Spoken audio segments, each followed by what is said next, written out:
ان لوگوں نے جواب دیا کہ اے ہود علیہ السلام، آپ نے ہمارے سامنے کوئی دلیل تو پیش نہیں کی، اور ہم آپ کے کہنے سے تو آپ نے معبودوں کو چھوڑنے والے نہیں، اور ہم کسی طرح آپ کا یقین کرنے والے نہیں۔ دیکھو اس طریقے سے وہ لوگ جھٹلائے۔ ہمارا قول تو یہ ہے کہ ہمارے معبودوں میں سے کس نے آپ کو کسی خرابی میں مبتلا کر دیا ہے۔ ہود علیہ السلام نے فرمایا کہ میں اعلان اللہ کو گواہ کرتا ہوں، اور تم بھی سن لو اور گواہ رہو کہ میں ان چیز سے بیزار ہوں جن کو تم خدا کے سوا شریک قرار دیتے ہو، یعنی اللہ کے سوا دوسروں کو معبود بناتے ہو، یا لکڑیوں کو یا مٹی کو یا پتھروں کو چھاٹ کر اس کو صورت بنا کر اس کے سامنے پھول فروٹے کیا کیا رکھ کے اس کو معبود کو جیسا عبادت کرتے ہو ایک اللہ کو چھوڑ کر۔ اللہ کو ہمیں روزی دینے کی ضرورت نہیں ہے، اللہ ہم کو روزی دیتا ہے۔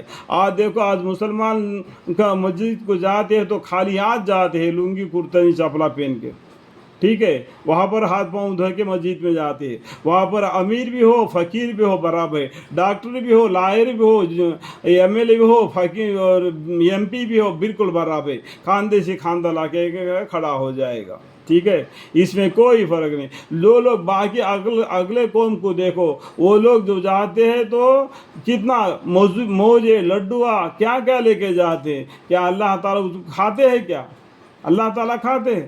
اللہ تعالیٰ ہم کو رزق دیتے ہیں، ہم کون ہیں اللہ کو رزق دینے والے؟ اتنا بات کو نہیں سمجھ سکتے کیا؟ سو تم سب مل کر میرے ساتھ داؤگھات کر لو، پھر مجھ کو ذرا مہلت نہ دو۔ میں نے اللہ پر توکل کر لیا ہے جو میرا بھی مالک ہے اور تمہارا بھی مالک ہے۔ یہی جواب عیسیٰ علیہ السلام نے بھی کہہ دیے تھے، ٹھیک ہے۔ جتنے روئے زمین پر چلنے والے سب کو چوٹی، سب کی چوٹی اس نے پکڑ رکھی ہے۔ جتنے ساتوں زمین ساتوں آسمان پر جتنے جی روح ہے سب کو اللہ تعالیٰ جانتا ہے، سب کا روزی رزق پہنچانے والا اللہ ہے۔ لیکن میرا رب صراط مستقیم ہے، یہ دن صراط المستقیم، ان ربی علی صراط مستقیم۔ پھر اگر تم پھیرے رہو گے تو میں تو جو پیغام دے کر مجھ کو بھیجا گیا ہے، اللہ کی طرف سے جو پیغام مجھے دیا گیا ہے میں آپ کو سنا دیا۔ ماننا نہیں ماننا آپ کے ذمہ ہے، میں اس کے تمہارے پر تائید نہیں کہ تمہارے ہاتھ پکڑ کر مسجد کو لے آؤں یا تم کو ایمان کر لے آؤں۔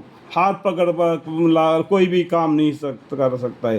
اللہ کا حکم کو تمہارے کانوں تک پہنچا دینا پیغمبر کا ذمہ ہے، ٹھیک ہے، وہ تم کو پہنچا چکا ہوں، اور تمہاری جگہ میں رب دوسری لوگوں کو زمین میں آباد کر دے گا۔ دیکھو ایسا ہم سب آیت سورہ محمد میں بھی لکھا ہے 614واں پیجی میں، یعنی اللہ کے احکام کو تم نہیں مانو گے، اللہ تعالیٰ تمہاری جگہ پر دوسرا قوم کو پیدا فرما دے گا، وہ تم جیسے نہ ہوں گے، ٹھیک ہے، اس کا تم کچھ نقصان نہیں کر رہے ہو، لیکن میرا رب ہر شے کی نگہداشت کرتا ہے۔ اور جب ہمارا حکم عذاب کے لیے پہنچا تو ہم نے ہود علیہ السلام کو جو ان کے ہمراہ اہل ایمان تھے ان کو اپنے عنایت سے بچا لیا اور ان کو ایک سخت عذاب سے بچا لیا۔